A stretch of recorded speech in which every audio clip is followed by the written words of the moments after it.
रौनक के स्टेज,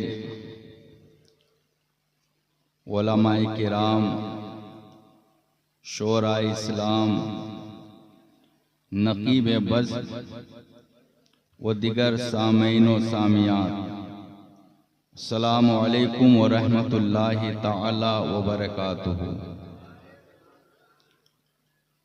अल्हम्दुलिल्लाह अल्हम्दुलिल्लाहि रब्बिल आलमीन वस्सलातु वस्सलामु अला सय्यदिल अंबिया'i वल मुरसलीन व अला आलिहि व सहबिहि अजमाइन। अम्मा बाद फ़अऊज़ु बिल्लाहि मिनश शैतानिर रजीम। बिस्मिल्लाहिर रहमानिर रहीम। क़ाल अल्लाहु तआला फ़िल क़ुरानिल मजीद वल फ़ुरक़ानिल हमीद वलिल्लाहिल मसलुल आला। सदक़ल्लाहुल अज़ीम व सदक़ा रसूलुहुन नबियुल अमीनुल करीम व नहनु अला ज़ालिका लमिनश शाहिदीन व शाकिरीन वल्हम्दुलिल्लाहि रब्बिल आलमीन। मोहब्बत के साथ दुरूद शरीफ पढ़िए। अल्लाहुम्मा सल्लि अला सय्यदिना शफ़ीना हबीबिना नबीना मौलाना मलजाना मावाना मुहम्मद बारिक वसल्लिम। सलातों व सलामन अलैका सय्यदी या रसूल अल्लाह सल्लल्लाहु तआला अलैहि वसल्लम। बुजुर्गों के दौर में यानी आला हजरत मुजाहिदे मिल्लत, हाफिज़े मिल्लत, सदरुश शरिया, इन जैसे हस्तियों के दौर में लोग उलमा को सुनते थे और उलमा को सुनने के लिए आते थे, शोरा को इतना सुनना नहीं चाहते थे। तो उस दौर में उलमा ने चाहा कि लोग तो हमारे लिए आते हैं, तो वो पीछे रह जाते थे, शायरों को पहले पढ़ा देते थे। तो लोग शायरों को सुनते सुनते शायरों की इस कदर शौकीन हो गए कि उलमा को सुनना ही छोड़ दिए। तो जब उलमा उठना शुरू करते बोलने के लिए तो पब्लिक भागने लगी। तो इसी वजह से एक हंगामा हो गया सीमांचल में। तो फिर हालात के एतबार से जब फिक्र के मसले बदलते हैं तो स्टेज के उसूल भी बदल सकते हैं, है ना कि कम मसाइला तख्तलिफ़ु बिख्तिलाफ़ि ज़मान वल मकान। बहुत से मसले ज़मान और मकान के एतबार से बदल जाते हैं। तो इसलिए स्टेज का उसूल बदल दिया गया कि अब पहले उलमा को कर दिया गया है, बाद में शोरा को रख दिया गया है। फिर जब लोग उलमा के शौकीन हो जाएंगे तो फिर शायरों को पहले रखा जाएगा। हजरात, मैं आपके बीच आधा घंटा के लिए समझिए कि मैं हाजिर आया हूं। मैं तहे दिल से शुक्रगुजार हूं बिरादर मुकर्रम हैदर भाई, ज़ियाउल हक बाबू, समीर बाबू और इस कमेटी में जितने लोग हैं, एक एक का नाम तो नहीं जानता हूं, हमारे गांव के दामाद हैं, दिगर लोग हैं, कि आप लोगों ने मुझे याद रखा। और याद रखिए, जमात की खूबसूरती उलमा से है। जमात की खूबसूरती किससे है? उलमा से है। जिस जमात में उलमा नहीं है, हजारों की भीड़ रहने पर भी जमात की खूबसूरती नहीं हो सकती है।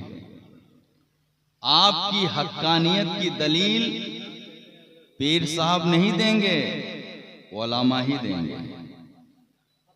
इसलिए जिस जमात में उलमा की कद्र नहीं होती है, वो बड़ी तादाद में रहकर भी कम दिनों में टूट जाती है। आप नजर उठाकर देख लें दूर तक, और जिस जमात में उलमा हैं वो कम होकर भी दमदार हैं। इसलिए मेरे भाइयों, अब अपनी जमात के उलमा की भी कद्र की कोशिश करें। आज मेरी तकरीर का उन्वान है, पहली बात सुन लीजिए, जिसका पीर आलिम नहीं, कयामत के दिन वो पीर अपने मुरीदों की शफाअत नहीं कर सकते। जिसका पीर क्या नहीं है, आलिम नहीं है, वो पीर कयामत के दिन अपने मुरीद की शफाअत नहीं कर सकते। जब बात ऐसी है तो फिर आपको साबित करना होगा कि आप सरकारे मिल्लत से मुरीद हैं, वो आलिम हैं कि नहीं है। मैं तो हदीस पाक पढ़ देता हूं, अल्लाह के रसूल फरमाते हैं यशफाउ यौमल क़ियामा अस्सलासा, कयामत के दिन 3 गिरोह शफाअत करेंगे। कितने गिरोह शफाअत करेंगे ये मैं नहीं कहता हूं, जिस नबी का कलमा पढ़ के आप मुसलमान हैं उसी मुस्तफा का फरमान है। आप पहले मुसलमान हैं, उसके बाद आप सुन्नी हैं, फिर आप हनफी हैं, फिर आप कादरी हैं, बाद इसके आप नसीमी हैं। अगर आप मुसलमान नहीं हैं तो सुन्नियत का दावा करें, हनफियत का दावा करें, कादरियत का दावा करें, नसीमियत का दावा करें, कुछ भी कर लें, अब अपने दावे में झूठे हो सकते हैं, सच्चे नहीं हो सकते। तो इसलिए मैं उस रसूल का फरमान सुना रहा हूं, यशफाउ यौमल क़ियामा अस्सलासा, कयामत के दिन 3 लोग शफाअत करेंगे। अल अंबिया, अंबियाए किराम शफाअत करेंगे। अल उलमाउ, उलमा शफाअत करेंगे। अश्शुहदाउ, शुहदा शफाअत करेंगे। तो आप बताइए, जब आपके पीर आलिम ही नहीं होंगे तो आपकी शफाअत कैसे होगी? तो आज आपको यह साबित करना होगा कि आपके पीर आलिम है कि नहीं है। नहीं तो उस शख्स को खींच के लाओ जो हम लोगों को साइड पे लगा देना चाहते हैं, वो साबित करें। हजरात, आज मेरा दावा है, सुनना चाहते हैं? नहीं सुनना चाहते हैं? काना राजा ये चाहता है कि गुलाम हैदर को साइड कर दूं ताकि अपनी हुकूमत चमकाऊं। याद रखो, सरकारे मिल्लत ने अपने मुरीदों के बीच हम जैसे गुलामों को आलिमी के शक्ल में रखा है। तुम्हारे जैसे 50 गंगू तेली चाहकर भी हमें सरकारे मिल्लत के मैदान से नहीं हटा सकते। जिंदाबाद जिंदाबाद। कोई गंगू तेली अगर चाहे कि इस पर कातिलाना हमला करा दिया जाए तो फिर मैं काना राजा बन के जैसा चाहूं करूं, कभी सरकारे मिल्लत तुम्हें ऐसा करने नहीं देंगे। और हम ये भी बता दें, जिसे सरकारे मिल्लत ने अपने दर से फेंक दिया है वो कभी शरीफ और अच्छा आदमी हो भी नहीं सकता है। आज मेरा दावा है, अल्हम्दुलिल्लाह, मैं वहदानियते रब पे भी गुफ्तगू करता हूं। आप तर्जमान उठाकर देख, तर्जमान जो एक न्यूज चैनल है, आप उसमें देखिए, मेरी तकरीर सीरत मुस्तफ़ा पर भी है, मेरी तकरीर अफजलियत अबू बकर सिद्दीक पे भी है, उमर फारूक पे भी है, उस्मान गनी पे भी है, मौला अली पे भी है, हसनैन करीमैन पे भी है। लेकिन इधर आता हूं सरकारे मिल्लत पे इसलिए बोलता हूं ताकि इधर जो लोग गंदगी फैलाना चाहते हैं वो साफ हो जाए। सुभान अल्लाह, सुभान अल्लाह। हजरात, आज मेरी तकरीर का उन्वान है, सुनना चाहते हैं? सरकारे मिल्लत मुहक्किक आलिम है। सुभान अल्लाह, सुभान अल्लाह। नारे तकबीर, नारे रिसालत, अज़मत सरकारे मिल्लत। क्या आलिम है? मुहक्किक आलिम है। मैं यहां पे आखिर में आऊंगा, पहले मैं मोहब्बत सहाबा बयान करूंगा, फिर जो आपने जलसा जिस नाम से रखा है इस पे रोशनी डालूंगा, फिर उलमा की फजीलत बयान करूंगा, फिर साबित करूंगा कि सरकारे मिल्लत आलिम है और कयामत के दिन अपने हर मुरीद की वो शफाअत भी करेंगे। सुभान अल्लाह, जिंदाबाद जिंदाबाद जिंदाबाद जिंदाबाद। और ये भी साबित करूंगा कि सरकारे मिल्लत का कोई खलीफा नहीं है, सरकारे मिल्लत का कोई खलीफा नहीं है। अगर कोई अपने शजरा पे सरकारे मिल्लत का नाम रखता है तो गो के कौम को धोखा देना चाहता है। हजरात, पहले हम मुसलमान हैं। मुसलमान वो है जिसके दिल में मुस्तफा करीम सल्लल्लाहु अलैहि वसल्लम की सच्ची मोहब्बत हो। एक सहाबी रसूल हैं। आप लोग मुझे सुनना चाहते हैं या शायर को उठा दिया जाए? सुनना चाहते हैं?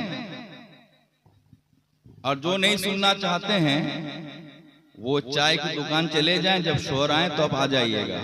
लेकिन जब कल आपके मुखालिफ आपसे ये कहे कि कयामत के दिन आलिम को शफाअत की इजाजत होगी, आपके पीर आलिम है तो साबित करो, तो फिर मुझे कॉल मत करना, उसी गंगू तेली को कॉल कर लेना जो हम पे कातिलाना हमला कराना चाहता है। हजरत, हजरते ज़ैद हैं, दुश्मनाने मुस्तफा ने हजरते ज़ैद रज़ियल्लाहु ताला अन्हु को हरम शरीफ में गिरफ्तार कर लेते हैं, करके आपको हरम से बाहर ले आते हैं ताकि वो आपको कत्ल करें। अभी हजरत अबू सुफियान इस्लाम लाए नहीं हैं, दामने इस्लाम से वाबिस्ता हुए नहीं हैं। अबू सुफियान पूछते हैं कि ऐ ज़ैद, तुम तो अभी कत्ल कर दिए जाओगे, लेकिन सच बताओ, अतुहिब्बु अन्ना मुहम्मदन इंदना फी मकानिक युज़रबो उनुक़ुहु व अंता फी अहलिक। अबू सुफियान अभी ईमान लाए नहीं, ईमान लाने से पहले हजरत ज़ैद से कहते हैं, चारों तरफ दुश्मन घेरे हुए हैं, या ज़ैद अतुहिब्बु अन्ना मुहम्मदन अलान इंदना मकानक। ऐ ज़ैद, अभी तुम हमारे सामने हो, तुम्हारी गर्दन में तलवार है, जो चंद मिनट के बाद ये तलवार तुम्हारी गर्दन काट लेगी। अतुहिब्बु, क्या तुम इस बात को पसंद करते हो कि तुम्हारी जगह मोहम्मद हो और उनकी गर्दन काट ली जाए और तुम घर में आराम से बैठे रहो? हजरत ज़ैद से हजरत अबू सुफियान ने कहा, अतुहिब्बु अन्ना मुहम्मदन अलान इंदना मकानक युज़रबु उनुक़ुहु व अंता फी अहलिक। हजरत ज़ैद से जब हजरत अबू सुफियान ने यह जुमला कहा, आप भड़क उठे और कहे उठे, वल्लाही मा उहिब्बु अन्ना मुहम्मदन सल्लल्लाहु अलैहि वसल्लम फी मकानिही लज़ी तुसीबुहु शौकतुन तुज़ीहु व अना जालिसुन फी अहली। हजरत ज़ैद कहते हैं, गर्दन पे तलवार है। कहते अल्लाह की कसम तुम तलवार की बात करते हो, अगर मुस्तफा के कदमों पे एक ठोकर लग जाए, कांटा चुभ जाए, हम सुकून से घर में नहीं बैठेंगे, बेकरार होकर मैदान में आ जाए। सुभान अल्लाह, सुभान अल्लाह। नारे तकबीर, नारे रिसालत, मोहब्बते रसूल, अज़मते रसूल। सुभान अल्लाह। जब हजरत ज़ैद ने ये जुमला कहा तो हजरत अबू सुफियान ने कहा मा रायतो मिनन नासी अहदन युहिब्बु अस्हाबहु मा युहिब्बु अस्हाबु मुहम्मदन सल्लल्लाहु अलैहि वसल्लम। हजरत अबू सुफियान कहते अल्लाह की कसम मैंने बड़े बड़े बादशाहों के दोस्त देखे, लेकिन मोहम्मद के गुलाम जो प्यार मोहम्मद से करते हैं, ऐसा प्यार किसी से मैंने नहीं देखा करते हुए। हमारे दिल में भी रसूलुल्लाह सल्लल्लाहु अलैहि वसल्लम की ऐसी मोहब्बत होनी चाहिए, तब जाके हम पीर की मोहब्बत में कामयाब होंगे।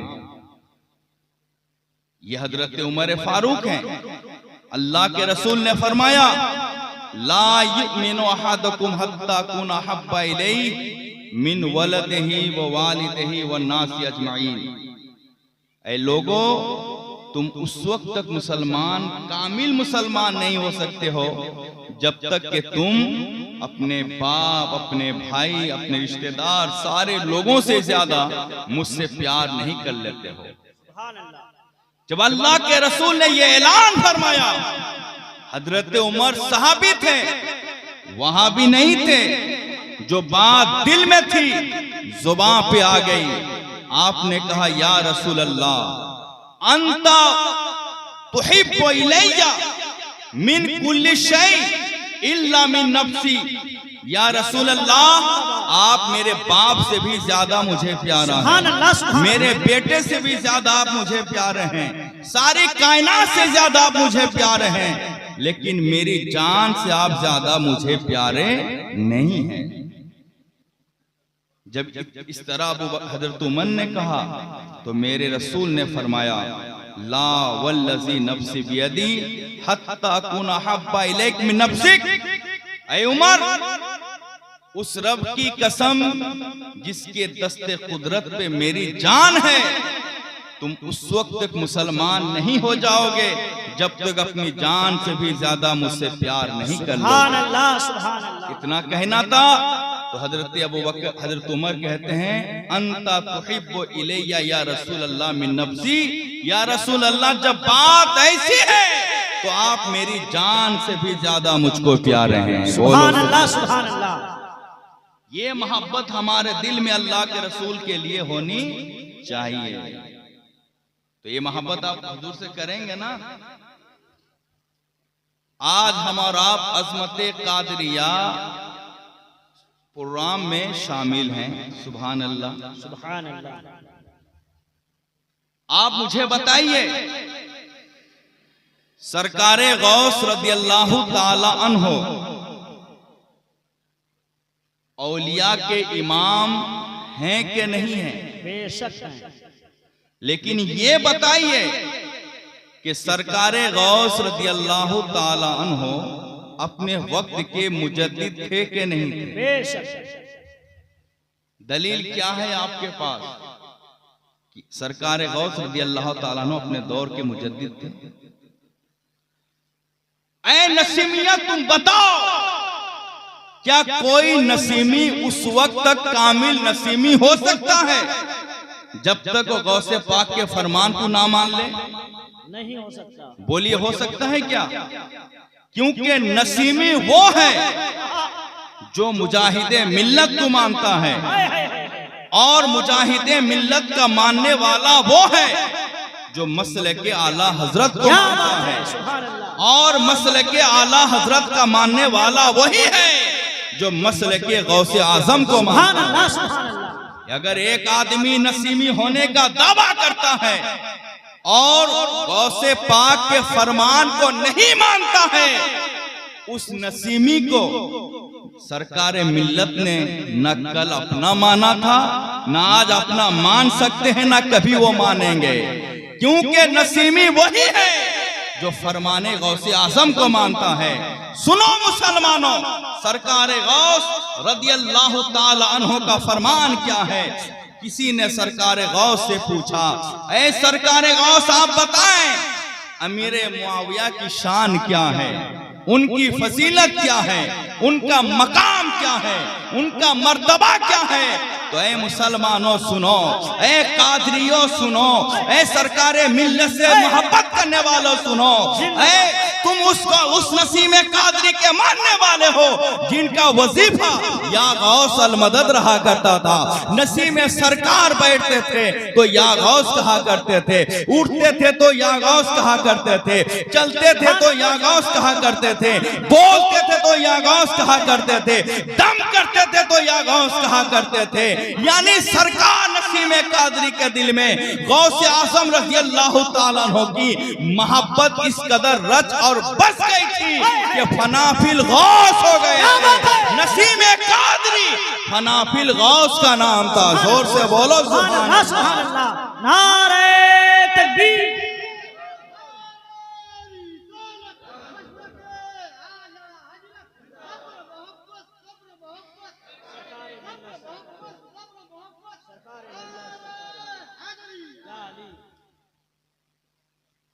सुनो,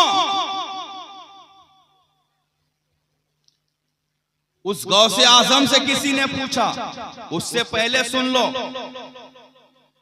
अगर रज़वी अशरफी इख्तिलाफ है तो ये घरोली इख्तिलाफ है, आज है तो 100 साल के बाद इख्तिलाफ खत्म हो जाएगा। हबीबी नसीमी अगर इख्तिलाफ है तो ये घरोली इख्तिलाफ है। 95% तो इख्तिलाफ हमारा खत्म हो चुका है, 5% है वो भी 10-20 साल में खत्म हो जाएगा। लेकिन शियों से जो हमारा इख्तिलाफ है ये हमारे घर का नहीं, हमारे अकीदे का इख्तिलाफ है। कयामत तक हमारा इनसे कभी भी समझौता नहीं हो सकता है। और मैं बताना चाहूंगा, गौसे पाक की मुजद्दिदियत साबित करने के लिए आपको गौसे पाक के तजदीदी कारनामे में रद्द राफजियत वाला गौसे पाक का कारनामा मानना पड़ेगा। सरकारे गौस से पूछा गया, आज बहुत से लोग गौसे पाक का नाम लेते हैं, मुजाहिदे मिल्लत का नाम लेते हैं, सरकारे मिल्लत का नाम लेते हैं और गालियां हजरत मीर मुआविया को देते हैं, तौहीन अमीर मुआविया की करते हैं।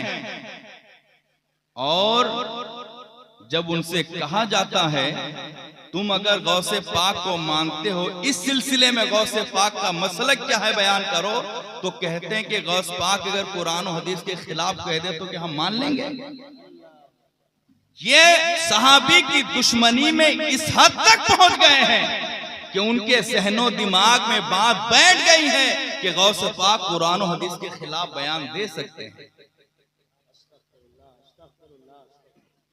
सरकारे गौस से पूछा गया कि अमीर मुआविया की फजीलत बयान कीजिए, तो गौसे पाक क्या फरमाते हैं, सुनो। जिंदाबाद जिंदाबाद। मैं एक रास्ते पे खड़ा हो जाऊं और उस रास्ते से अमीर मुआविया की सवारी गुजरे और वो जिस सवारी पे सवार हो उसके खूर से एक कुछ गर्दो गुबार उठकर मेरे कपड़े पे गिर जाए। मेरे मुआविया के जिस्म के लगे हुए गर्दो गुबार नहीं, जिस सवारी पे सवार है उसके अगर कुछ गर्दो गुबार उड़कर मेरे कपड़े पे लग जाए तो अब्दुल कादिर उसी गर्दो गुबार के जरिए ये यकीन करेगा कि मेरी कयामत के दिन बख्शीश हो जाएगी। नारे तकबीर, नारे रिसालत, मसलके आला हजरत सहाबाए कलाम, अमीर मुआविया, नारे तकबीर। हजरत, अगर कोई खुद को सनातनी कहे और उसका अमल उसके खिलाफ हो, हम थोड़े उसे सनातनी मान लेंगे। कोई खुद को मुसलमान कहे और बुत परस्ती करे, हम थोड़े उसको मुसलमान मान लेंगे। ऐसे ही कोई खुद को एक बार नहीं करोड़ों बार कादरी कहे, हबीबी कहे, रज़वी कहे, नसीमी कहे, कुछ भी कहे, अगर उसका अकीदा गौसे आज़म के खिलाफ हो, हम उसे न कादरी मानेंगे, न हबीबी मानेंगे, न रज़वी मानेंगे, न शफी मानेंगे, न नसीमी मानेंगे, क्योंकि मेरे इमाम अहमद रजा कहते हैं, तेरी सरकार में लाता है रजा उसको शफी जो मेरा गौसे लाडला जिंदाबाद, जिंदाबाद, जिंदाबाद, सुभान अल्लाह।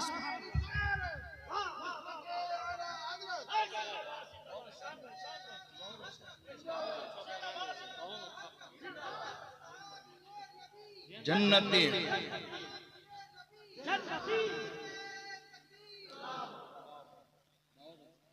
अमीरे मुआविया के ताल्लुक से मौरिख की तारीख पेश करने वालों, कभी नबी की हदीस भी सुना दो, कभी नबी का फरमान भी सुना दो, कभी फरमाने मुस्तफा भी सुना दो। पैसा दे रहे तो बात याद आ गई, सुन लो। मैं आपके बीच 2010 या 11 से हूं, होना नहीं हूं क्या? ईमानदारी बोलिए, कभी मैंने आपसे 100 रुपया मांगा? कभी मैंने कहा कि मुझे नजराना अपना क्यों नहीं दिया? कभी मैंने कहा कि अपने नजराना कम क्यों दिया? क्यों नहीं कहा?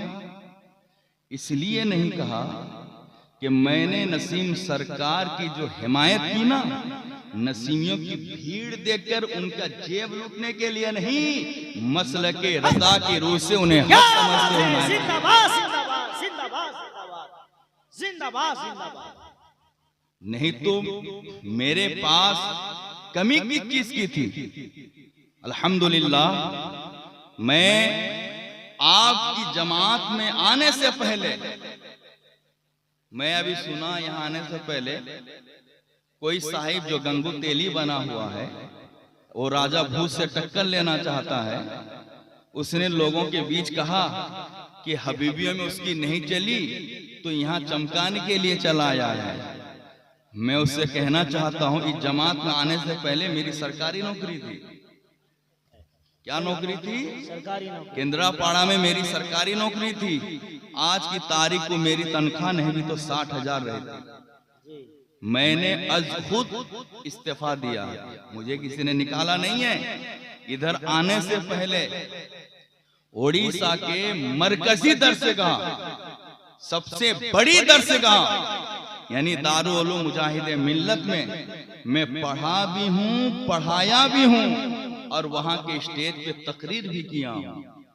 इतना बड़ा मैदान को छोड़ के आने वाले शख्स के बारे में कोई गंगू तेली अगर ऐसी बात करता है, उससे बढ़कर मैंने काना राजा नहीं देखा है। मैं जो इधर आया हूं, सिर्फ और सिर्फ मेरा एक जहन था कि इसमें सच्चाई क्या है, मैं इसकी तहकीक करूं, इसकी तह तक पहुंचूं।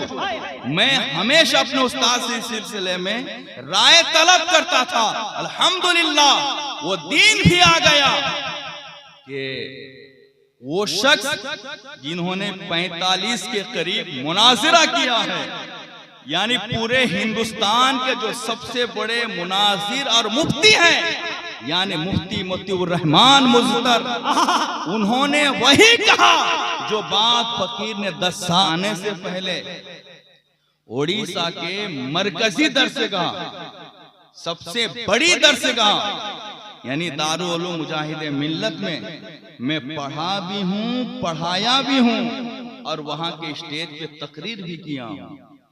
इतना बड़ा मैदान को छोड़ के आने वाले शख्स के बारे में कोई गंगू तेली अगर ऐसी बात करता है, उससे बढ़कर मैंने काना राजा नहीं देखा है। मैं जो इधर आया हूं, सिर्फ और सिर्फ मेरा एक जहन था कि इसमें सच्चाई क्या है, मैं इसकी तहकीक करूं, क्या बात है, इसकी क्या बात तह तक पहुंचूं। मैं हमेशा अपने उस्ताद से इस सिलसिले में राय तलब करता था।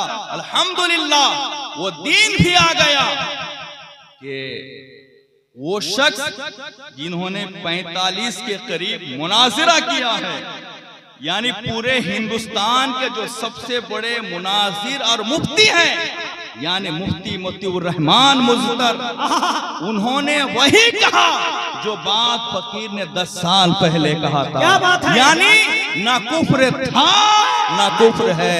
जिंदाबाद जिंदाबाद जिंदाबाद जिंदाबाद। वाह वाह।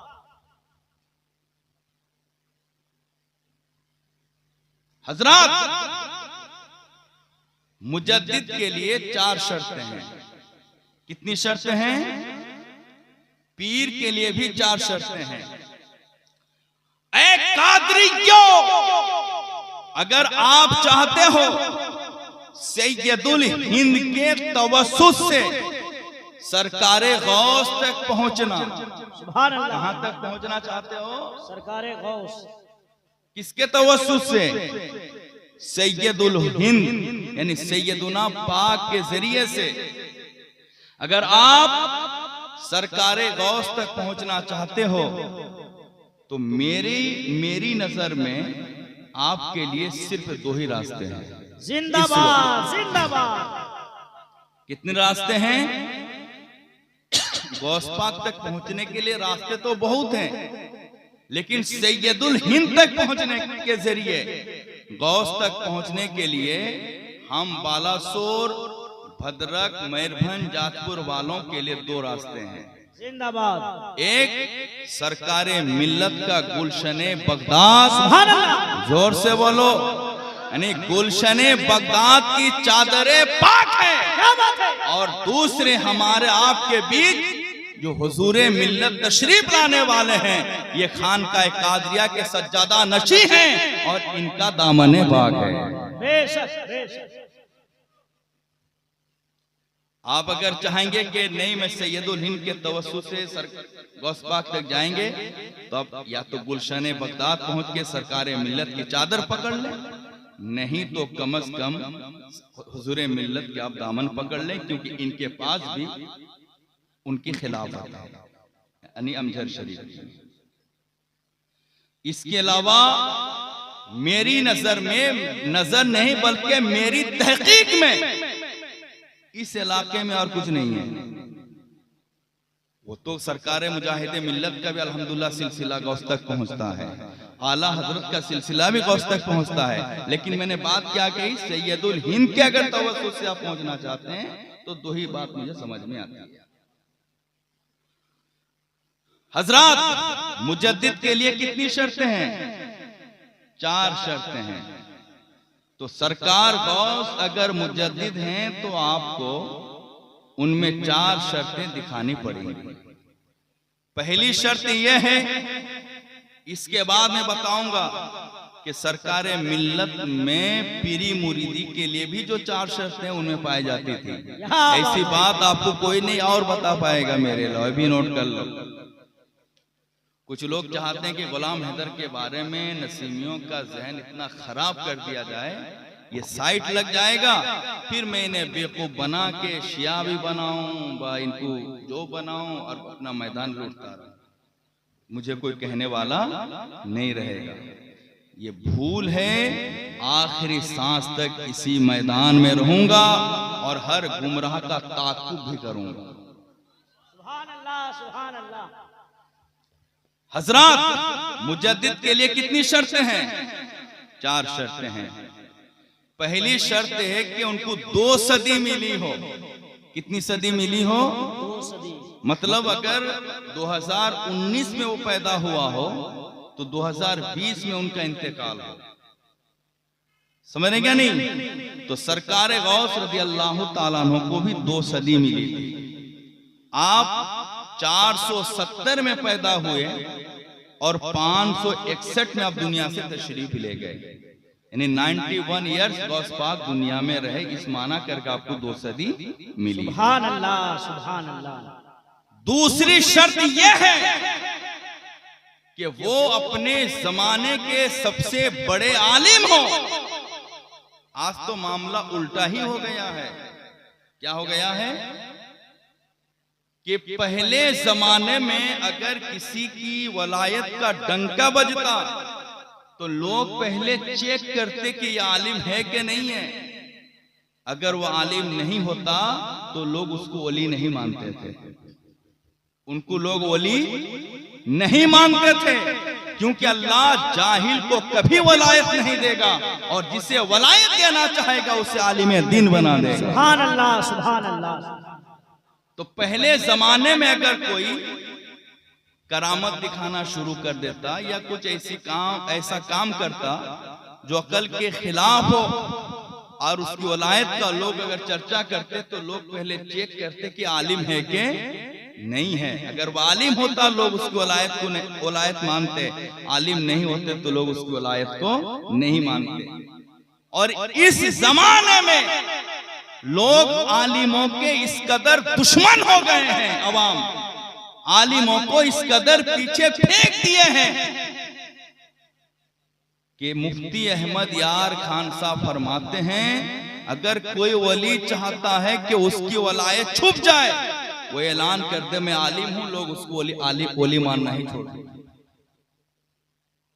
अगर कोई वली ऐलान कर दे कि मैं क्या हूं, आलिम हूं, लोग उसको वली मानना ही छोड़ देंगे। याद रखो सैयद हुजूर मिल्लत की आमद आमद है। हजरत खड़े हो जाएं। हुजूर मिल्लत की आमद आमद है। नारे तकबीर, नारे रिसालत, नारे रिसालत।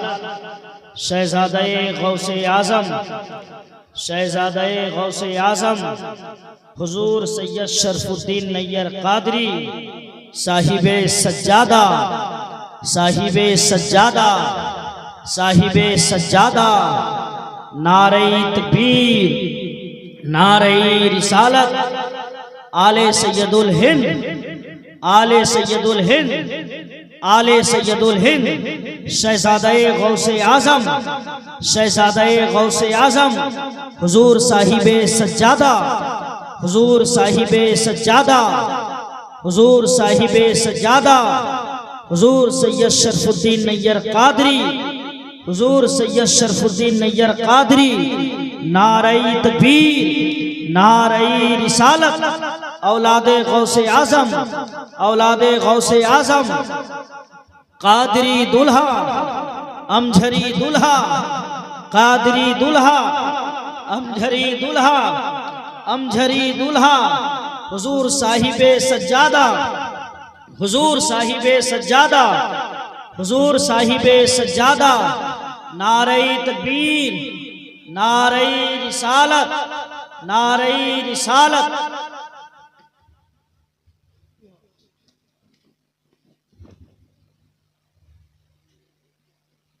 आप हजरात तशरीफ रखें, बैठ जाएं आप हजरात।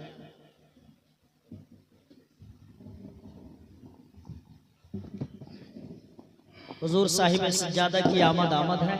आप हजरात तशरीफ रखें, करीब से हजरत के चेहरे की जियारत करें। औलादे गौसी आजम मेंबर पाक पे तशरीफ फरमा है। बड़े अदब के साथ बैठे आप। अभी मैंने आपसे कहा था ना, क्या कहा था जिंदाबाद कि सैयदुल हिंद के तवस्सुत से अगर आप गौसे पाक तक पहुंचना चाहते हैं तो आपके लिए कितने रास्ते हैं? दो रास्ते बताया था ना। पहला रास्ता क्या बताया था? गुलशने बगदाद की चादर पाक, और दूसरा रास्ता हुजूरे मिल्लत का दामन पाक। सुभान अल्लाह, सुभान आपको बताया था क्या नहीं? आप इसको अपने ज़हन और दिमाग में रखें। इसके अलावा मुझे कोई तीसरा रास्ता समझ में नहीं आता है इन इलाकों में। बस मैं 10 से 15 मिनट ले लूं आपका, फिर आप अपने शायरों को सुनते रहेंगे और तो तकरीर ही नहीं दिखेगी। मुजद्दिद के लिए 4 शर्तें हैं। पहली शर्त है कि उनको 2 सदी मिली हो। दूसरी शर्त क्या है? वो अपने दौर, अपने जमाने के सबसे बड़े आलिम दीन हो, क्योंकि अल्लाह ताला गैर आलिम को वलायत नहीं देता है। अब आओ मैं आपको बताऊं कि सरकारे गौस रदियल्लाहु ताला अन्हो अपने दौर के सबसे बड़े आलिम थे। बेशक बेशक। एक दफा का वाकया है कि एक शख्स ने कसम खा ली कि अगर मैं अल्लाह की ऐसी इबादत ना कर लूं कि जिसमें मैं तन्हा ना हो सकूं तो मेरी बीवी पर 3 तलाक हो जाएगी। माने एक ऐसे वक्त मुझे मिले कि उस वक्त में मैं तन्हे तन अल्लाह की इबादत करूं, उस वक्त अगर कोई दूसरा उस इबादत में शामिल हो जाता है तो मेरी बीवी को 3 तलाक हो जाएगी। उसने एक कसम खा ली। जब होश में आया वो घबरा उठा। बगदाद के सारे दारुल इफ्ता का दरवाजा खटखटाया, किसी से मसला हल ना हो सका।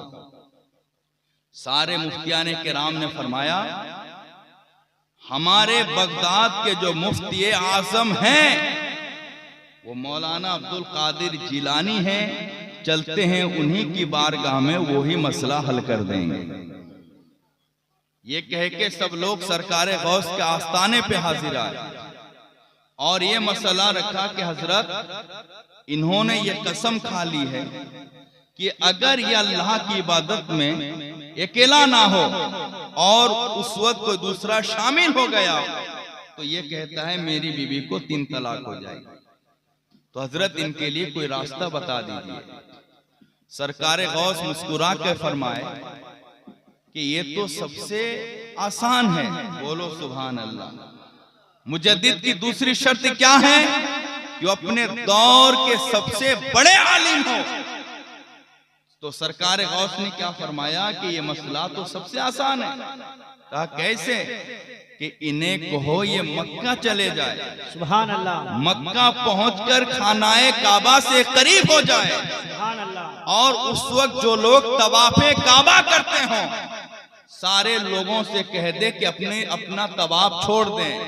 सारे लोगों को तवाफ से रोककर ये अकेला तवाफे काबा करे।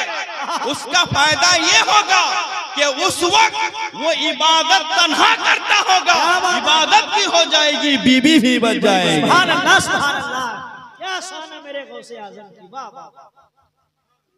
तीसरी शर्त क्या है कि उनके दौर में, यानी मुजद्दिद की तीसरी शर्त क्या है कि उनके दौर में कोई फितना उभरा हो, किसी बिदअत ने जन्म लिया हो और ये उसकी सरकूबी के लिए सबसे आगे हो।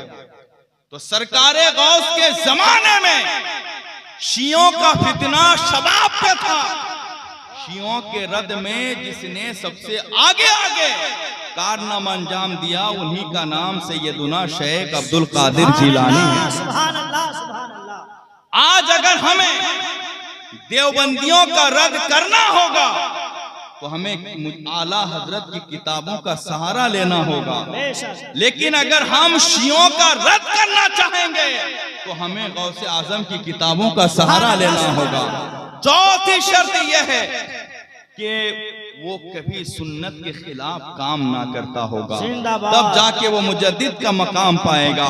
ऐ लोगों, ये चारों शर्तें सरकारे गौस में पाई जाती थी। तो मुजद्दिद के लिए कितनी शर्तें हैं? 4 शर्तें हैं। पीर के लिए कितनी शर्तें हैं? 4 शर्तें हैं। कितनी शर्तें हैं? 4 शर्तें हैं। तो आप नसीमी हैं, आप सरकारे मिल्लत के दामन से वाबिस्ता हैं। तो बताइए सरकारे मिल्लत में 4 शर्तें पाई जाती थी कि नहीं पाई जाती थी? पाई जाती थी कि नहीं पाई जाती थी?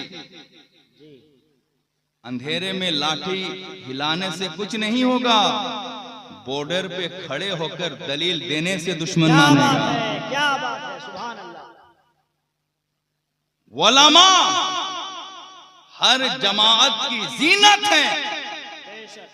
और हमारे हुजूरे मिल्लत उलमा से इस कदर मोहब्बत करते हैं जिंदाबाद कि उलमा बढ़ाने फैलाने के लिए सैयदुल हिंद के नाम से अपने वहाँ के इदारा भी कायम फरमा सुभान दिया। अल्लाह सुभान अल्लाह। क्योंकि उलमा और सादात की मोहब्बत कभी टूट नहीं सकती है। सादात आले रसूल हैं तो मुस्तफा फरमाते हैं उलमा वारिसे रसूल हैं। सुभान अल्लाह। जोर से बोलो सुभान अल्लाह। सुभान अल्लाह।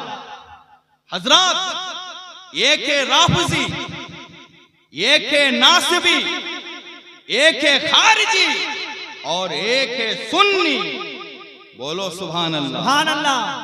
राफजी शिया वो है जो फजाइले अहले बैत वाली अहादीस ले ले और फजाइले सहाबा वाली हदीसों को छोड़ दे, वो है राफजी। और नासिबी वो है जो फजाइले सहाबा वाली हदीस ले ले, फजाइले अहले बैत वाली अहादीस छोड़ दे। और खारजी वो है जो दोनों को छोड़ दे। सुन्नी वो है जो दोनों को ले ले। क्या बात है, सुभान अल्लाह। नारे तकबीर, नारे रिसालत। इसलिए ना हम राफजी हैं, ना खारजी हैं, ना नासबी हैं। खुदा का करम है, रजा के मसलक का एहसान है।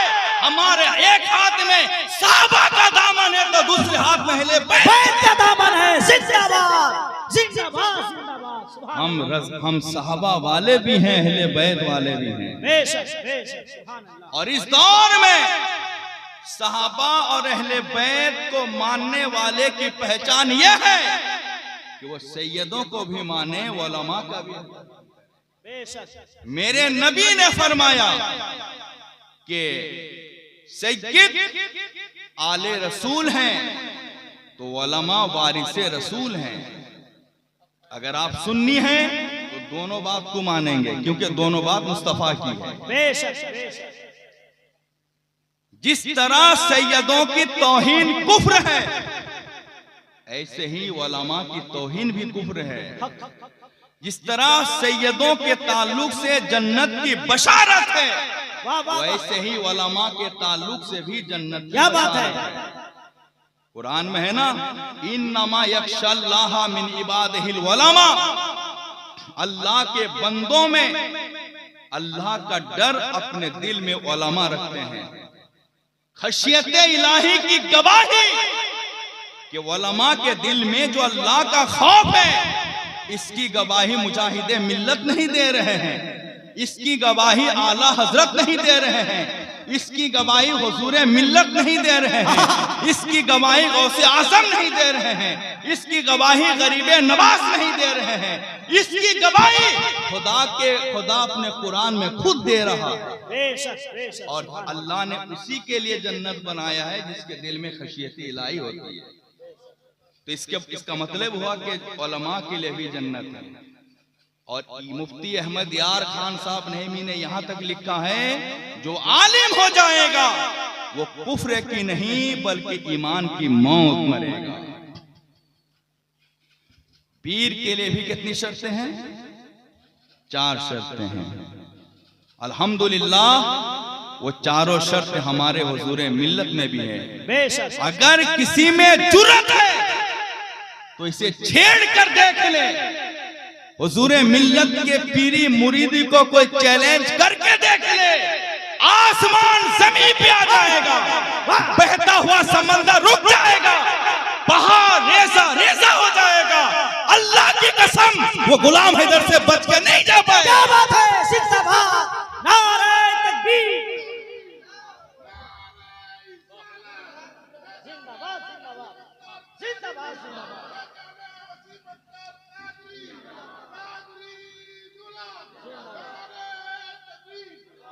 हम तो सिपाही हैं,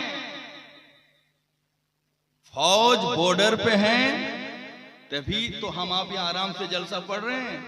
मैं गलत कह रहा हूं क्या? अभी फौज बॉर्डर से हट जाएं आपको रूम के अंदर भी सुकून नहीं मिलेगा, थर थर आप पेशाब फिरते रहेंगे। तो ऐसे ही हर जमात के उलमा जो हैं ये उस जमात के बॉर्डर पे खड़े हैं ताकि उस जमात के अवाम आराम से जी रहे हैं। और जिस जमात में उलमा की इज्जत नहीं रहेगी उस जमात में किसी की इज्जत नहीं बच पाएगी। हजरात, पीर के लिए कितनी शर्तें हैं? 4 शर्तें हैं। आप गौसे पाक के मुरीद हैं। गौसे पाक फरमाते हैं बेनमाजी मुसलमान ही नहीं है। तो आप अगर गौस पाक के मुरीद हैं तो बताइए आप नमाज भी पढ़ते हैं कि नहीं पढ़ते हैं?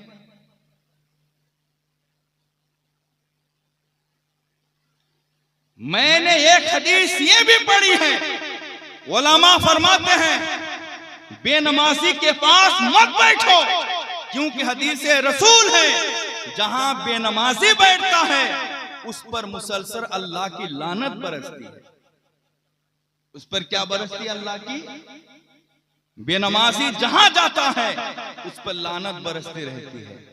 उलमा कहते हैं बेनमाजी के साथ भी मत बैठो, और गौस पाक फरमाते हैं बेनमाजी अब्दुल कादिर की नजर में मुसलमान नहीं है। तो ये मेरे भाइयों, आप कादरी हो, गौस पाक से मुरीद हो, तो आप नमाज की पाबंदी करो। इसलिए हुजूर मिल्लत जब किसी को मुरीद करते हैं पहले तंबीह करते हैं नमाज पढ़ते हो कि नहीं पढ़ते हो, नमाज की पाबंदी करो। पीर की 4 शर्तें हैं। पहली शर्त क्या है? वो सुन्नी सहीहुल अकीदा मुसलमान हो। पहली शर्त क्या है? सुन्नी सहीहुल अकीदा। और सरकारे मिल्लत तो इतने बड़े सुन्नी हैं, इतने बड़े सुन्नी थे कि मुजाहिदे मिल्लत उन्हें अपने इमाम बनाने में फख्र महसूस करते थे। हजरत, जिस पर भी फतवा लगा फतवा लग के रह गया, लेकिन वारे सरकारे मिल्लत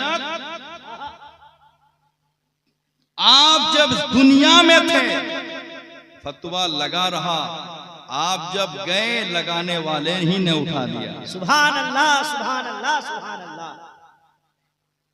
हजरत,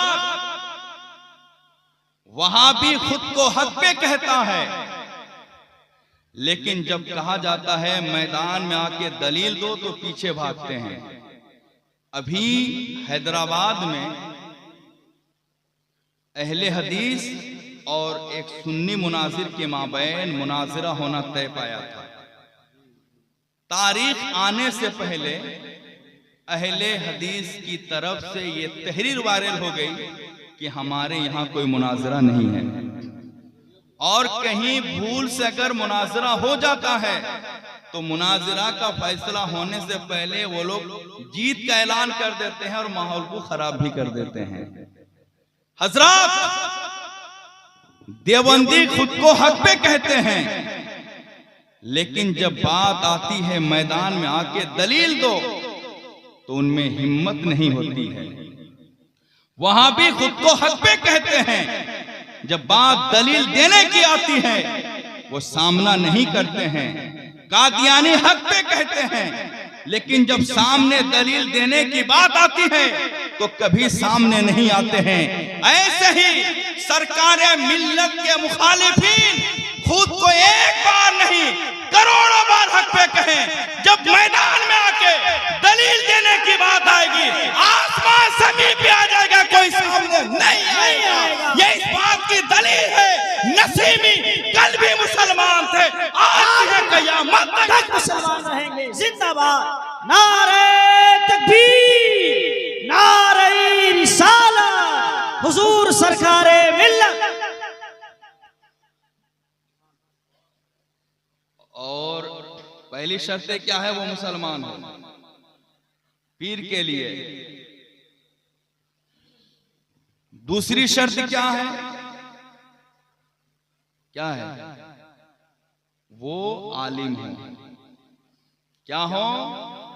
क्योंकि पीर साहब आलिम नहीं होंगे तो क़यामत के दिन वो शफात ही नहीं कर पाएंगे। अल्हम्दुलिल्लाह हमारे हुजूर मिल्लत भी आलिम हैं, आपको इल्म कसबी भी है, आपको इल्म सीना भी है। बेशक बेशक, सुभान अल्लाह। हुजूर मिल्लत सैयदुल हिंद के बारगाह का वो मकबूल सज्जादा नशी है। जोर से बोलो। सैयदुल हिंद को तशरीफ ले जाते हुए दुनिया से 500 साल हो गए। कितने सज्जादा नशी आए, लेकिन मजार का काम सैयदुल हिंद ने जिस सज्जादा नशी से लिया वो कोई और नहीं, हमारे आपके हुजूर मिल्लत है जो यहाँ तशरीफ लाए। सुभान अल्लाह, सुभान अल्लाह, जिंदाबाद जिंदाबाद, सुभान अल्लाह, अल्लाह सलामत रखे। समझ रहे हैं? और मुजाहिदे मिल्लत हुजूर मिल्लत से इस कदर मोहब्बत करते थे कि बनारस की सरजमी पे तोशा शरीफ की फातिया रखी गई थी। दुआ के बाद मुजाहिदे मिल्लत ने हुजूर मिल्लत से फरमाया कि आप इससे कुछ तनावुल फरमाकर अपना झूठा मुझे दे दो ताकि हबीबुर रहमान इसका जो है इसकी बरकत हासिल कर ले।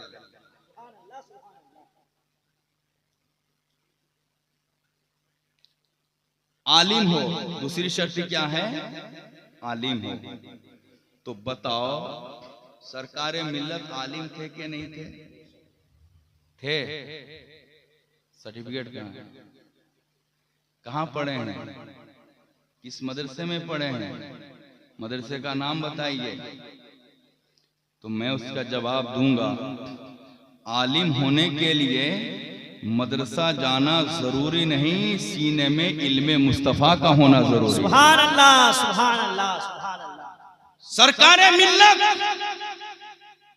इतने बड़े आलिम थे, वो जो कह देते थे क्या बात है, हम लोग किताबों में ढूंढकर उसी को पाते थे। सुभान अल्लाह, सुभान अल्लाह, जिंदाबाद जिंदाबाद। अरे कितना बड़ा जुमला दिया, बात समझ में आई क्या नहीं? माने जिस मसले को हम ढूंढते हैं किताबों में, हफ्ता हफ्ता गुजार देते हैं, गुजार के जब देखते हैं तो आखिर में बात वही निकलती है जो सरकारे मिल्लत कह देते हैं। सुभान अल्लाह, सुभान अल्लाह। मिसाल दूं आपको? जी, मिसाल दूं? अरे मिसाल दूं क्या? वो मिसाल दूंगा कि इससे सरकारे मिल्लत की करामत भी जाहिर होगी आपके एतबार से, और उनका इल्म कश्फ और इल्म कसब दोनों साबित हो जाए। सुभान अल्लाह, सुभान अल्लाह। सरकारे मिल्लत घर घर आते थे फातिहा के लिए। सही कहा ना गलत कहा? आते थे ना। अचानक आपने फातिहा करने जो आते थे आना रोक दिया ना। क्या ऐलान किया आपने? क्या ऐलान किया? आप रुक कर क्या ऐलान किया कि मेरी खानकाह ले आओ, नहीं तो खरीद के रख दो, फिर उठाकर बांट दो। ये कहा था ना? जी, सुभान अल्लाह। क्यों कहा था? आप अगर इस पे गौर करेंगे तो आप यही कहेंगे कि सरकारे मिल्लत जैसे आलिम ना था, ना है, ना होगा। क्या बात है, जिंदाबाद जिंदाबाद, सुभान अल्लाह। समझ रहे हैं? अरे मेरी किताब तो रही, वो मैं तो किताब भी लाया हूं। हजरात अब गौर कीजिए, ये जुमला सरकारे मिल्लत ने क्यों कहा था? क्यों कहा था? अब यहां दो बातें हैं। उनका यह फरमान शरीयत के मुताबिक है कि नहीं है? शरीयत के मुताबिक है कि नहीं है? अब गौर करेंगे तो आप यही कहेंगे मसला वही है जो सरकारे मिल्लत ने कह दिया है। सरकारे मिल्लत की निगाह देख रही थी। जोर से बोलो और मचल के बोलो। पहाड़ से टकराने वाले का नाम गुलाम हैदर रज़ावी है। पत्थर और चट्टानों से उलझने का नाम गुलाम हैदर रज़ावी है। और जिसने भी गुलाम हैदर रज़ावी से टकराया है उसे तो नतीजा भुगतना ही पड़ेगा। हर हर मैदान में उन्हें ठोकरें खानी पड़ेगी। न हम बम से डरते हैं, न हम तोप से डरते हैं। ये हाथ तरसता है हथकड़ी के लिए, ये पांव बेकरार है बेड़िए के लिए, ये सीना बेताब है गोली के लिए। क्योंकि हम कहीं और नहीं पड़े हैं, मुजाहिदे मिल्लत की बारगाह से फैसले के हाफिज़े मिल्लत से वहां पहुंच गए। मसले के आला हजरत का वो इल्म लिया है। बारूद से टकराएंगे, हक बोलना छोड़े न छोड़े न छोड़ेंगे। वाह वाह वाह वाह वाह।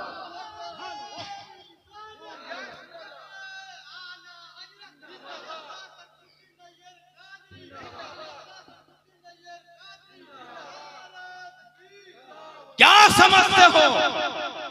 चार गुंडे से मुझ पे अटक करा के मुझे खामोश करा दोगे?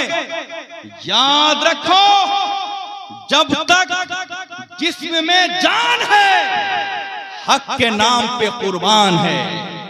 हक बोलते रहेंगे, चाहे तुम जुबान काट लो, लेकिन हमारा दिल भी हक हक ही बोलेगा।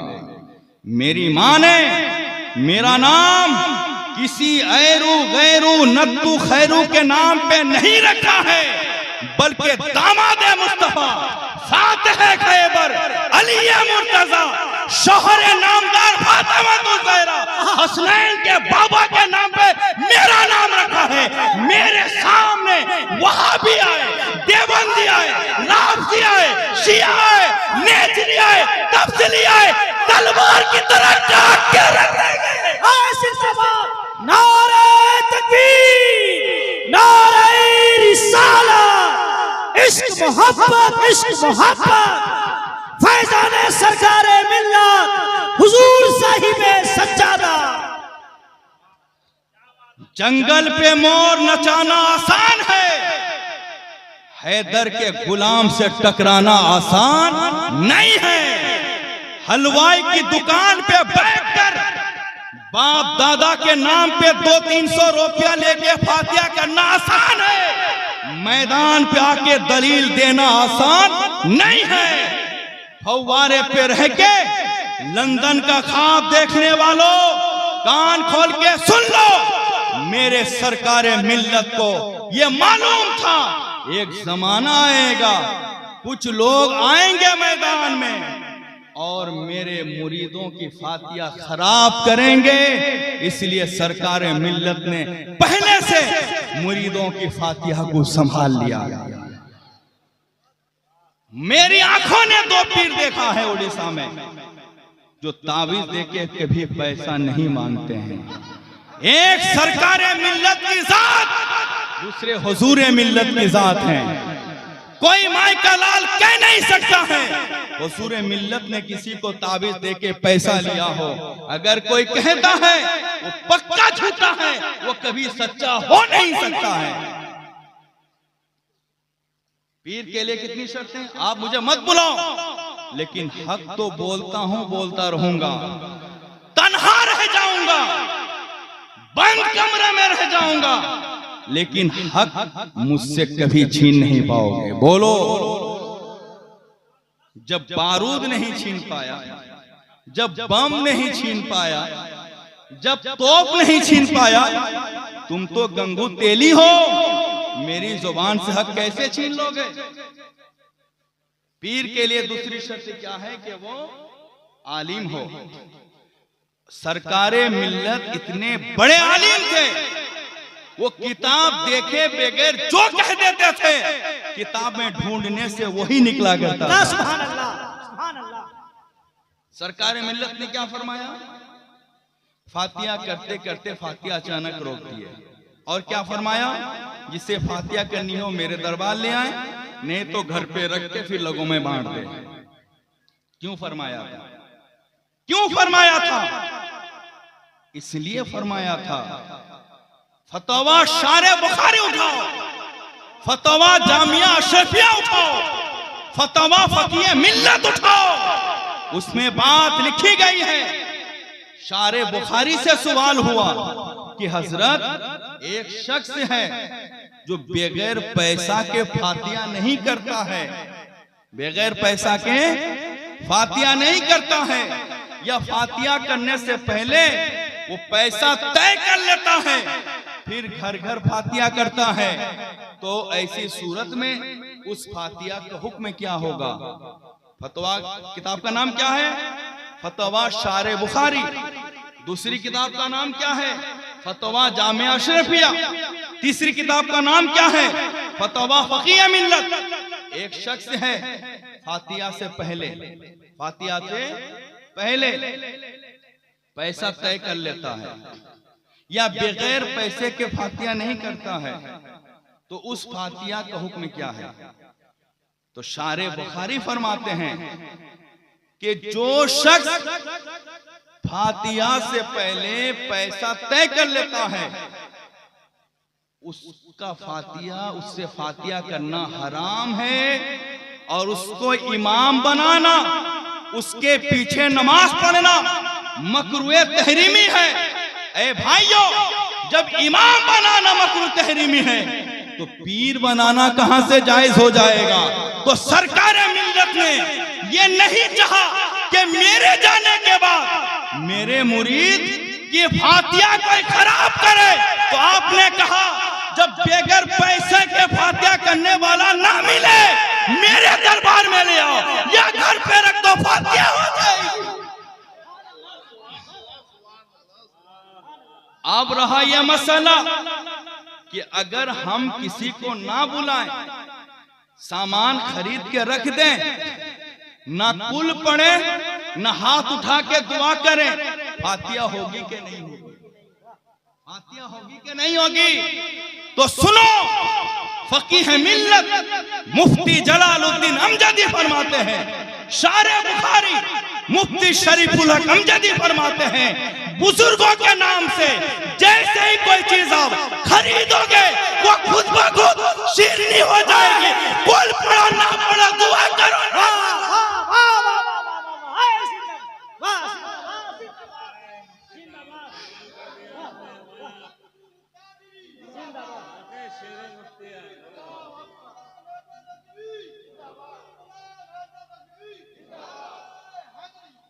ये मसला आपको मालूम था? आपको मालूम था कि कुल नहीं पढ़ने से फातिया होगी कि नहीं होगी? बुजुर्ग के नाम से खरीद के रखने से फातिया होगी कि नहीं होगी? ये तो आप आजकल के फजीलत की डिग्री लेने वाले बहुत से मौलवियों को मालूम नहीं। सरकार मिल्लत ने कह दिया तो मैं डर गया, इन्होंने सच सही कहा कि नहीं कहा, क्योंकि कल अगर कोई मुनाजरा का चैलेंज कर दिया तो फिर हम दलील कहां से देंगे? फतावे की किताबों को सामने रख के मैं तलाशता गया, रब ने करम किया, बगदाद से गौस ने इनायत की, धामनगर से मुजाहिदे मिल्लत की इनायत हुई, मैं पढ़ा, उसमें मिल गया कि फातिया में कुल पढ़ना मुस्तहसन है, नहीं भी पढ़ोगे तो फातिया हो जाएगी। सुभान अल्लाह, सुभान अल्लाह, वाह वाह। तो ये जवाब कौन देगा? कोई आलिम। पता क्या चला? सरकार मिल्लत आलिम थे ना नहीं थे? नहीं थे तो ये मसला कैसे बता दिया? तो इसलिए मेरे कादरियों, ये तो तुम्हारी किस्मत की बात है। सुभान अल्लाह। तुम अगर साल में एक मर्तबा 11वें शरीफ के मौके से अपनी शीरनी को दरबार ले जाओगे, दो फायदे होंगे। कितने फायदे होंगे? पहले तो अपने पीर के मजार की जियारत होगी, बोलो सुभान अल्लाह। फिर बगैर पैसा वाली सही फातिया होगी। और अगर हुजूर मिल्लत करम करते हुए इधर आ जाएं तो फिर सोने पे सुहागा, क्योंकि ये पैसा वाले पीर नहीं है, मुरीदों को अता करने वाले पीर हैं। बेशक बेशक, और सादात आदात से पहचाने जाते हैं। मुस्तफा के घराने देने वाले होते हैं, लेने वाले नहीं होते हैं। और मुझ पर हुजूर मिल्लत का जो एहसान है, जो एहसान है, मैं क्या मेरी पूरी नस्ल इनकी इस एहसान को अदा नहीं कर पाएगी, नहीं कर पाएगी। जब मुझ पर जालिमाना बेईमाना जुल्म की कोशिश की गई थी, दूर दूर तक मुझे कोई सहारा देने वाला नजर नहीं आ रहा था, कोई पीछे से मदद कर रहा था। उस वक्त मैं ख्वाब क्या देखा कि मैं हूं, मेरे मुजाहिदे मिल्लत हैं और बड़े बेचैन और बेकरार हैं मुझको लेकर। दूसरे दिन ख्वाब देखता हूं मैं हूं और हुजूर मिल्लत मेरे लिए दुआ फरमा रहे हैं। और आज तक उनकी मोहब्बत, उनकी इनायत, उनकी नुसरत, उनकी ताकत, उनकी हिम्मत, उनकी जुर्रत और उनकी हमदर्दी, उनका प्यार मुझ पर इस कदर साया फिगन है। यहाँ बैठ के बोल रहा हूं तो उनकी दी हुई हिम्मत से बोल रहा हूं।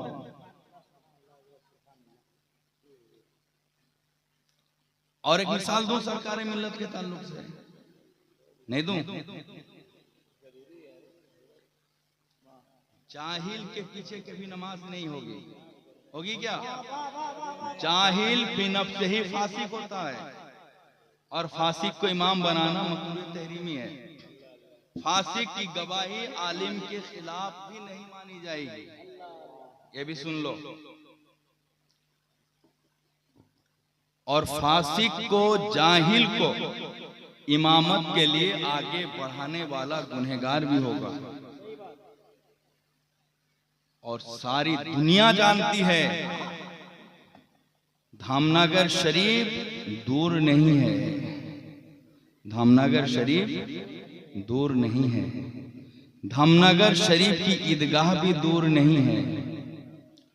उस दौर में पूरे ओडिशा में सरकार आला हजरत रदियल्लाहु अन्हु के नाम की फातिहा सिर्फ धामनगर शरीफ में होती थी,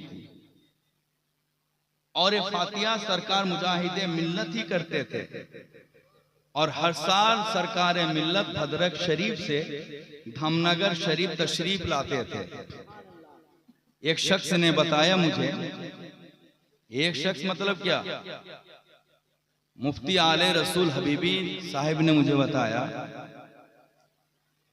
कि जब फातिहा की मजलिस से पहले शोरा नातखानी करते और शायर जिस तर्ज पे नात पढ़ते, अगर सरकार मिल्लत को ये बात समझ में नहीं आती कि ये जो तर्ज है गाने की तर्ज है कि गैर गाना की तर्ज है, तो सामने वाले को इशारे से पूछते ये जो पढ़ रहा है गाने की तर्ज पे है या गैर गाने की तर्ज पे। अगर कोई इशारे से भी कह देता है ये गाने की तर्ज पे पढ़ रहा है, तो सरकार मिल्लत को डांट के बिठा देते और कहते नाते रसूल पढ़ और गाने की तर्ज पे पढ़ रहा है। इस कदर सरकार मिल्लत शरीयत के पाबंद थे। किसके पाबंद थे? शरीयत के पाबंद थे। नमाज असर का वक्त आया, मुजाहिदे मिल्लत बहुत कम धामनगर शरीफ में रहा करते थे। जब नमाज का वक्त आया, मुहक्किकीन ने कहा मुजाहिदे मिल्लत से, हुजूर आप बहुत दिन के बाद आए हैं, आप नमाज पढ़ाइए। मुहद्दिसीन ने कहा हुजूर आप बहुत दिन के बाद आए हैं, आप नमाज पढ़ाइए। लेकिन मुजाहिदे मिल्लत ने कहा मुहद्दिसीनो तुम मुझे देख रहे हो, मैं सरकारे मिल्लत को देख रहा हूं। आज मुहद्दिसो तुम्हारा इमाम मैं नहीं, फकीहो तुम्हारा इमाम मैं नहीं, मुफस्सिरो तुम्हारा इमाम मैं नहीं, बल्कि हम सब का इमाम सरकारे मिल्लत नसीमे कादरी होंगे। हजरत मुहद्दिसीन की इमामत के लिए, फुकहा की इमामत के लिए, मुफस्सिरीन की इमामत के लिए, मुत्तकीन की इमामत के लिए जिसे मुजाहिदे मिल्लत आगे बढ़ाए, वो कोई और नहीं, आपके पीरो मुर्शिद सरकारे मिल्लत है। अगर सरकारे मिल्लत आलिम नहीं होते तो मुजाहिदे मिल्लत कभी नहीं कहते आलिमों का इमाम बन जाओ, फकीहों का इमाम बन जाओ, मुफ्तियों का इमाम बन जाओ, मुफस्सिरों का इमाम बन जाओ, नहवियों का इमाम बन जाओ, सरफियों का इमाम बन जाओ, मंतिकियों का इमाम बन जाओ, वलियों का इमाम बन जाओ, मुजाहिद का इमाम बन जाओ। समझ गए? अच्छा ये बताओ, पहले जमाने में जब मोबाइल वगैरह का खास एहतमाम नहीं था, सरकारे मिल्लत के मुरीदीन सरकारे मिल्लत को फोन करते दूर दूर से कि हुजूर हमारे इधर चांद निकला नहीं है, क्या हम ईद मना लें? तो सरकारे मिल्लत क्या कहते कि मैंने भद्रक में चांद देख लिया है, तुम ईद मना लो, तुम ईद मना लो। तो उस दौर में लोग फतवा देते कि मोबाइल फोन से जो खबर दी गई इसे मानी नहीं जाएगी। लोगों की निगाह उस वक्त वहां तक पहुंची नहीं थी कि मोबाइल फोन और तार टेलीफोन में फर्क है। मोबाइल फोन और तार टेलीफोन में फर्क है तो लोग इनकार कर देते। आज अल्हम्दुलिल्लाह हिंदुस्तान के 95 मुफ्तियों ने यह फतवा दिया है कि मोबाइल फोन से भी रुएते हिलाल की खबर मान ली जाएगी। तो जो बात मुफ्तियों को 10 साल के बाद समझ में आती है, वो बात सरकारे मिल्लत 10 साल पहले समझ लिया करते थे। तो पीर के लिए जो दूसरी शर्त है वो आलिम हो। तो समझ में आई बात क्या नहीं? आपके पीरो मुर्शिद क्या थे? तो इंशाअल्लाह वो आपकी शफाअत के लिए आगे बढ़ जाएंगे। तीसरी शर्त यह है कि उनको खिलाफत भी हासिल हो। किसी पीर से तीसरी शर्त क्या है कि उनको कहीं से खिलाफत भी हासिल हो। और सरकार मिल्लत को खिलाफत उनके नाना जान से भी है और अमजर शरीफ से भी है। हुजूर मिल्लत के दादा जान से, आपके दादा जान से, हुजूर मिल्लत के दादा जान सैयद शाह अब्दुल रज़्ज़ाक़ क़ादरी रज़ियल्लाहु ताला अन्हु से भी है। और यह भी याद रखो, सरकार मिल्लत का कोई खलीफा नहीं है। बाकायदा से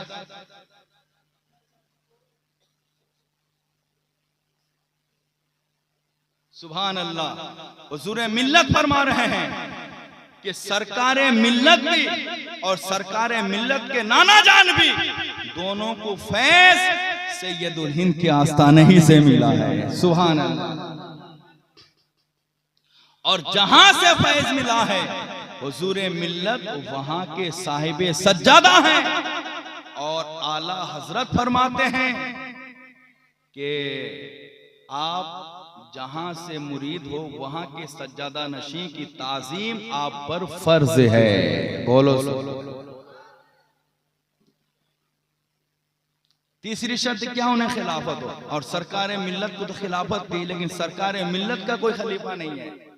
मैंने एक ऑडियो सुना बाकायदा जिसमें सरकार मिल्लत फरमा रहे हैं कि जो शख्स मेरा खलीफा होने का दावा करेगा वो मलून है और कयामत के दिन मैं उसको पकड़ लूंगा, नहीं छोड़ूंगा।